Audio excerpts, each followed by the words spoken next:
Okay, this is the lecture for the first homework after the midterm. If you guys, just to quickly review, um, everything we've covered so far is something called predicate logic, and now we're moving on to a new logical system that builds on top of that called first order logic, what the book has been terming FOL. And this lecture takes you through the beginnings of that. So it's almost like we're starting over, but not really. We're building on what we did previously. The midterm covered everything until the time of the midterm. The final is everything from now until the final. So the final exam is not cumulative. It just includes everything from now until the final, but it implicitly builds upon everything we did previously. So it's not like we're discarding that.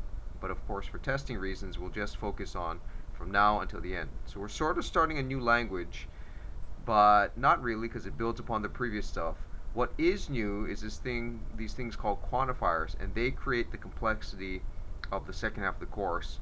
And it's also crucial to start to get at the meaning of these things. The first half we emphasize meaning a little bit here and there, but we focus on a variety of mechanical things. And now for the second half of the course, we're most especially getting into the meaning of things. The meaning matters most. Once you start to understand the meaning, which is the hardest step to get to, a lot of the material starts to make more sense. It starts to come together better. But the trade-off is that for the second half of the course, the concepts are a bit more complex. So the trade-off is a bit more complex, but once you get it, things simplify if you get the meaning. It actually fits together much better. Okay, so here we go. So the basic picture is that what we have right here in the lecture, the predicates of what's called the domain of discourse don't matter that much. You could be talking about, in our language, we're talking about is a cube, is a tet, and so forth, but you could really be talking about anything. You can restrict this to mathematics. You can restrict this to, say, playing chess. You can talk about the weather. You can talk about anything. So the domain of discourse is just whatever it is you're talking about. That's down here. They get fed into forming atomic sentences, which are basically basic units of thought, whatever it is that you're talking about. P is a tet, it is raining, baseball is fun, whatever.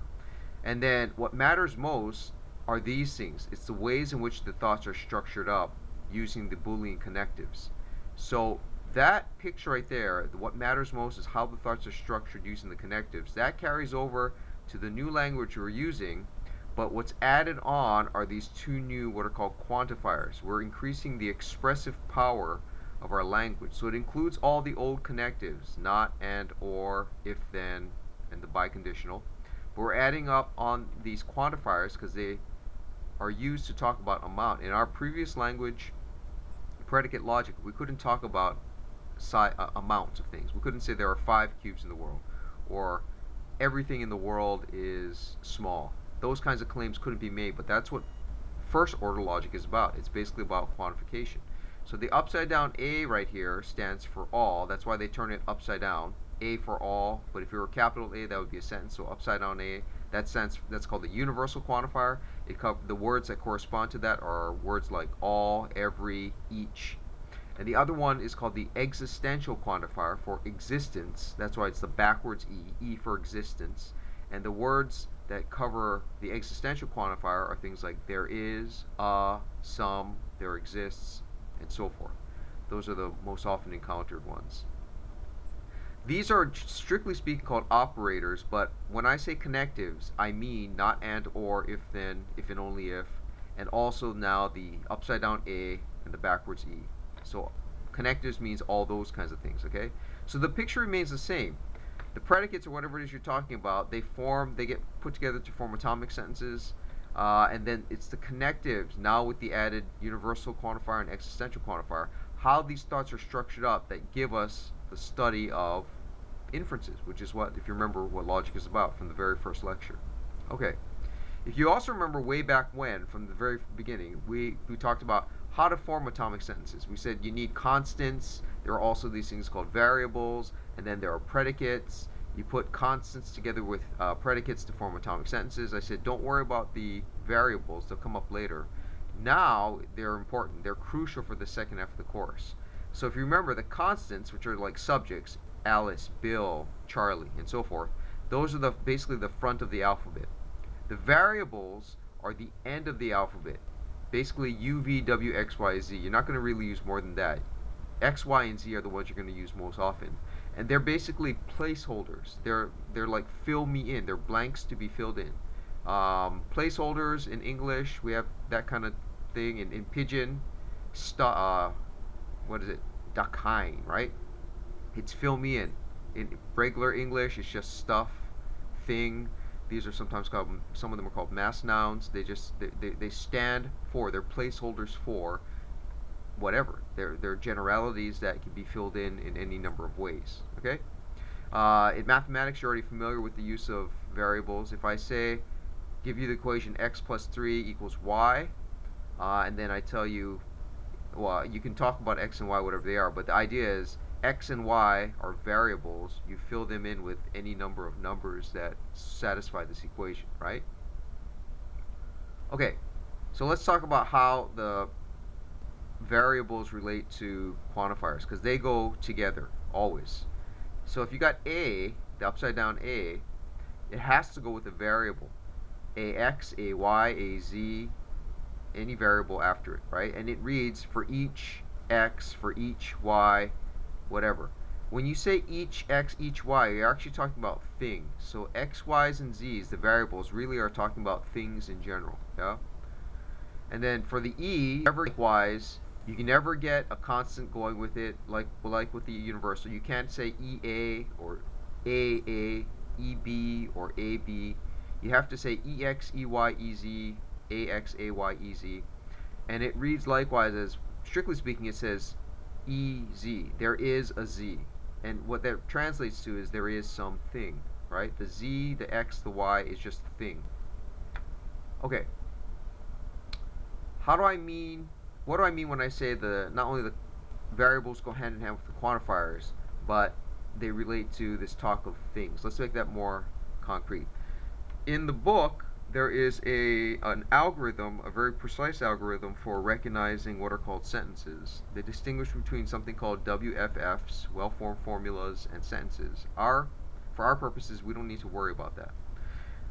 And they give you basically what's called a recursive algorithm, a recursive definition for recognizing and forming sentences.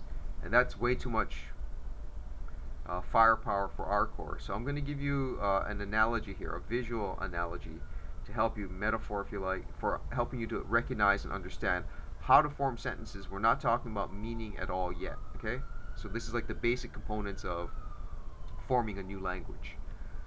We're not talking like if I tell you here's the letter A and here's how you form a word. We're not talking about the meaning of the word yet. We're just talking about how to spell correctly, how to form letters, and so forth. So likewise here, we're starting with the basic rudiments of this new language, first order logic. Okay, so the first thing is whenever you see a variable, like here, cube u, small u, I want you to think of them as kids, and you can give them a last name, Uehara, Uehiro, whatever, right? This is Hawaii, so we got all these last names where W, X, Y, Z are, yeah, it's nothing special. And then the second thing is you look for the parentheses, which you can think of as fences. And then the third thing you look for is the parent, which is the quantifier with the name, the last name. And hopefully it's the relevant parent looking over the kids. If you have those three components, you've got yourself a sentence. Okay, so let me illustrate this here. You can read it through if you want, but just visually. You first, in this one right here, this string of letters, AU, parentheses, cube U, arrow, small u. The kids are the U kids right here, the Uehara kids, okay? And the idea is, think of this as the real world. If you got kids running around unsupervised, that's no good. That's chaos, right? One kid's wandering into the street. I mean, who knows? They're digging their nose and eating dirt. No good. So that's the first thing. You look for the kids. And then the second thing is make sure they're fenced in. So you look for the parentheses. Now, if you fence them in, they're not wandering onto the street anymore. They're not doing things they're not supposed to do. But still, that's not an ideal world, because if there's no parenting going on and they're just there fenced in, then you got one kid pulling another's hair, they're doing all kinds of other stuff they're not supposed to do, even within the fence. So the last thing you need to create order in this world, as it were, is the relevant u, in this case the AU, the Uehara parent. The quantifier is basically indicating the parent. and the variables indicating their last name, has domain over the kid. So since the fence starts at the beginning here and ends at the end there, they're fenced in, and the parent has domain over the kids. So the parent can watch. Hey, don't do that. And the kid's like, okay, right? So there you go. Now you got order in the world. That's the idea behind forming a sentence. Let's try it right here to indicate how that works. So we got this thing right here, EZ, cube X, and small z. What are your kids? I got the X kid, the Xavier kid, I don't know what else starts with X, and the Z kid, the Zuckerman kid, or the, what's that guy's name? Josh? Yes, it's Zuckerberg. There you go. So Zuckerberg. The Zuckerberg kid, he's really rich, but he's still, we got to make sure the parents are watching over him, and he's fenced in. So you got the Xavier kid and the Zuckerberg kid. Okay? Now the second thing you look for is fences. Are there any? No, there's no parentheses, no fences. The kids are running around free. It's no good. It's chaos in the world. And then thirdly, you got the Z parent here, the Zuckerberg parent. But this Z parent only goes as far, its scope only goes as far as cube X. Because this isn't fenced in, the EZ only goes as far as there. That means this Zuckerberg kid is free, and the X kid doesn't have a parent, so that X kid is free. The technical terminology for this in the book is called free variables. For us, you can think free kids. Like in the world, free kids are no good. Free adults, that you think that's a wonderful thing. But free kids, no good. So you need to first, there's any number of things you could do. You could change the X to A.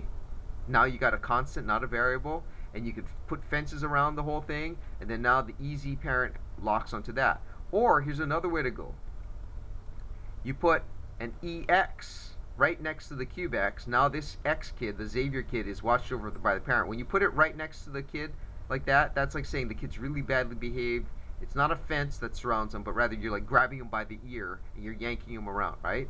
And then there's a fence there around the whole thing, so the Zuckerberg parent now watches over the Zuckerberg kid. If you wanted, you could also put the EX on the outside of the fence, so those two parents are now on the outside of the fence hanging out and watching, keeping eye over the kids, okay? So that's the basic idea, and now now the hard part is we got to practice this, and that's what the homework is about.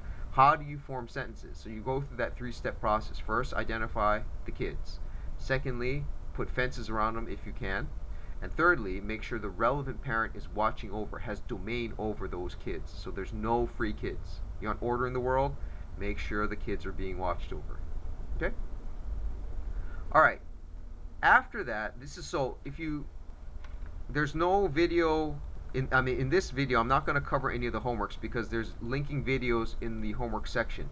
So homeworks 9.1, exercises 9.1, 9.2, and 9.3 are essentially, well, especially 9.1 and 9.2, they're essentially going over that process right there, how to form sentences. Look at the kids, look at the fences, look at the parents. There's restrictions on each of these. Pay attention to that. In the video here, I take you through that, and in the second one, no video. I want you to listen to the audio file and picture files, and make sure you understand the restrictions. They change the restrictions in 9.1 and 9.2 just to get you familiar with this process of how to form sentences. We're not talking about meaning at all.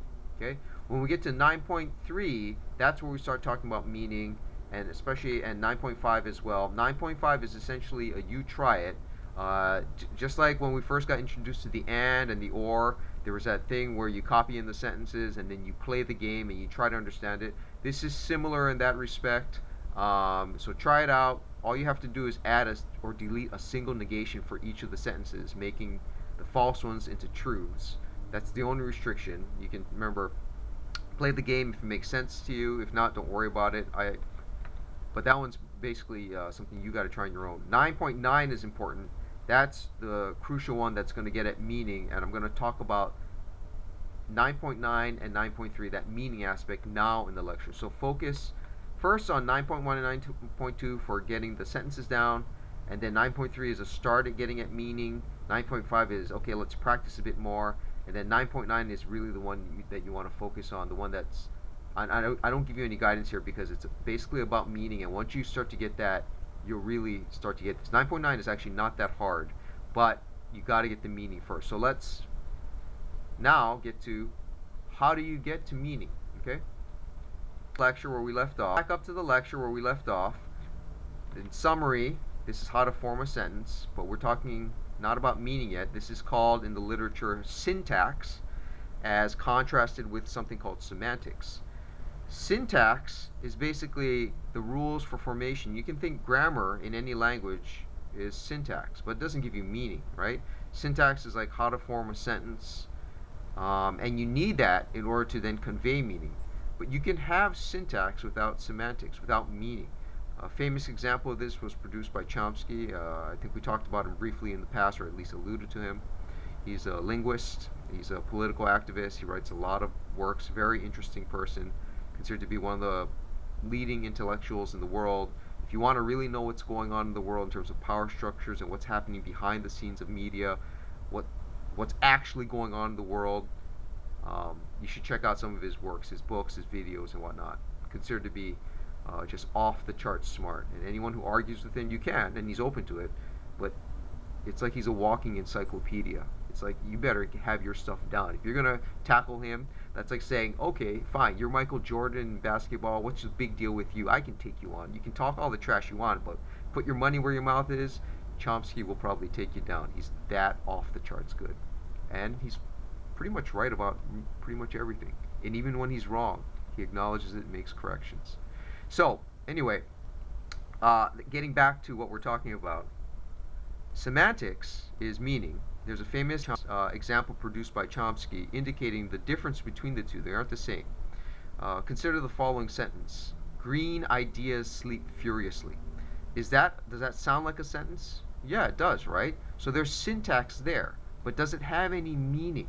Well, not really. It's a highly metaphorical sentence at best, but if you think about it, it's not clear what the meaning of that sentence is at all, right? And the idea here is that you could have syntactically correct things, like that sentence I just gave you, but it doesn't have meaning at all.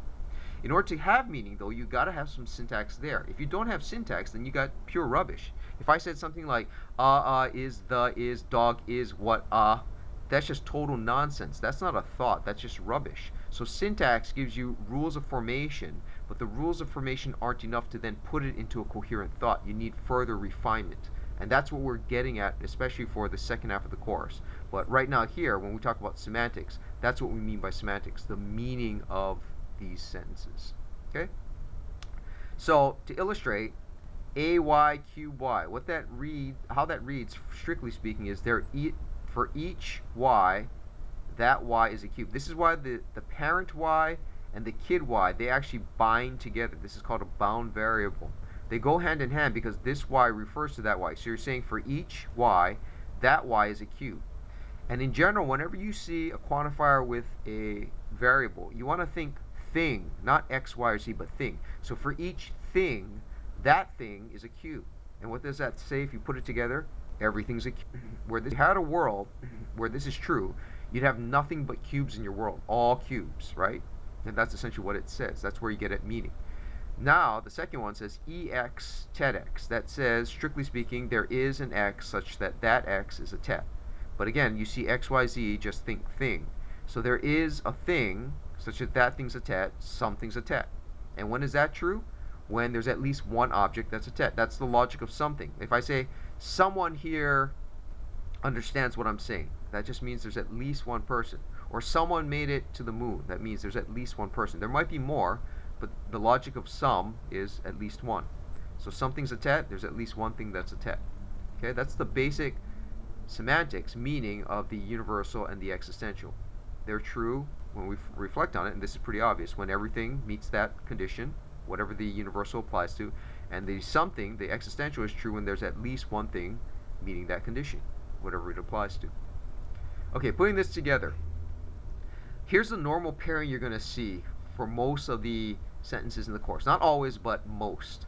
The A, this is a correlation that you're going to see most of the time, and it's a pattern that you need to memorize because it shows up again and again, and this is what 9.9 is getting at. This table right here is called the Aristotelian table of opposition. It's sort of what's in the book, but not exactly. I'm going to go through it. It's important, and in 9.9, you open up Aristotle sentences because it's getting at these Aristotelian forms, okay? So the correlation is that the universal tends to go with the arrow, and the existential tends to go with the and. Not always, but this is the correlation that you're going to see most often, okay?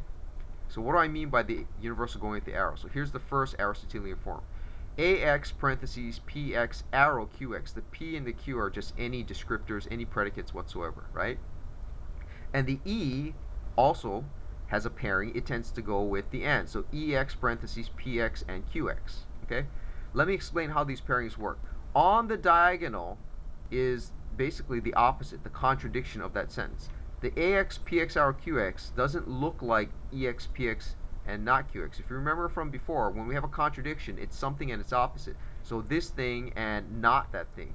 But this bottom one doesn't look like that. Why is it doesn't look like not AX PX arrow QX? It says something else. Why are these in direct contradiction? That has to do with the meaning. So let's talk about the meaning of this. The form of this first one is A parentheses arrow. The P's and Q's don't really matter. It's the main connective inside the parentheses, the arrow, that matters, and the A, the universal, on the outside. So the first form, keep this in mind because I'm going to hammer this home over and over again. The first major form is A parentheses arrow. When you see that, that reads in English. You should automatically, in your mind, sort of start getting this correlation down. It reads all blah are blah. The all is the A. The first blah is the P, whatever it is. The R is the arrow. That's how it reads in English. And the second blah is wherever the Q is. All blah are blah. Let's make this concrete. This is Hawaii, so we can get away with certain racial stereotypes. Nothing nasty, but let's use it. So I'm Asian, right? So all Asians are short. Suppose you got that. Okay? Asian, and P is my Asian and Q is my short. So all Asians are short. What do you need to disprove that? If you got some kind of strong stereotype, especially one that says all this, all people or whatever, all this or that, right? All Asians are short. What do you need to disprove that? You need a single instance, so someone, EX, someone who is Asian, PX, and they don't have to be tall, they just have to be more weakly not short. Like an example, the example everyone gives, Yao Ming, right? That guy's huge. One of the tallest guys out there. In not just tall, but even in the NBA, he was considered one of the tallest. So all Asians are short is defeated by, is in contradiction with, some Asian and not short. Some Asian is not short. And that's why this is a direct contradiction to that, because of the meaning. Okay? The other major form is EX or E parentheses and. We've actually encountered it right here, but I have it down here that we're focusing on. The other major form is E parentheses and that reads, when you see it, some blah is blah. The sum is the E, the first blah is the P, the and is the is, and the Q is the second blah. Okay, some blah is blah. Okay, let's look at the opposite one on the other side. This other form is also one of the major forms. All P's are not Q. Yeah, all blahs are blah, but in this case they're not there. All P's are not Q.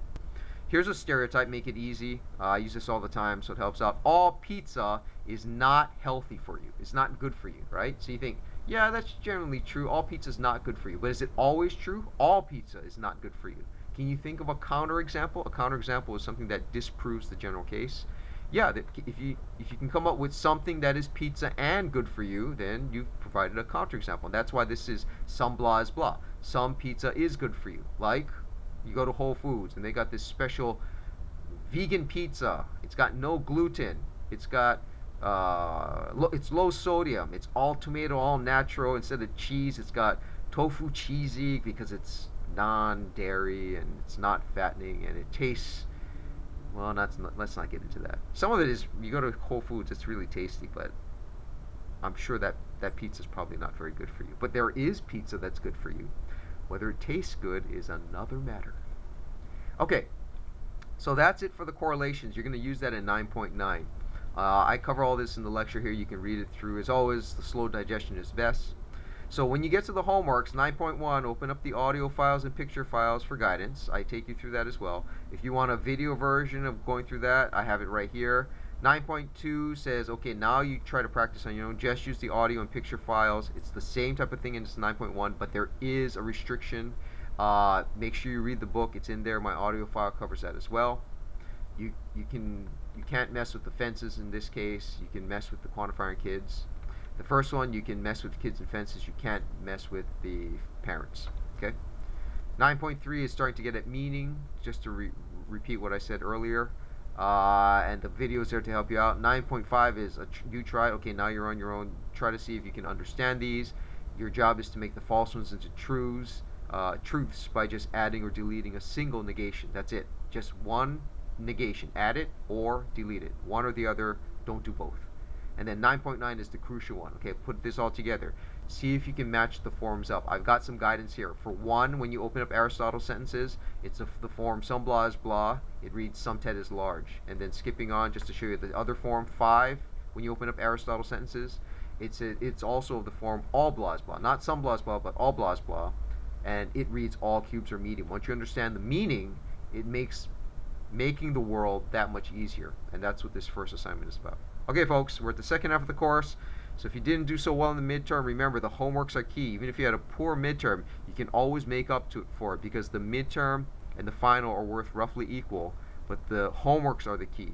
If you have a poor midterm but good homeworks, you can still do quite well in the course. The course is designed with all these extra mechanisms to help you along, yeah? So keep at it. It really is an exercise in perseverance.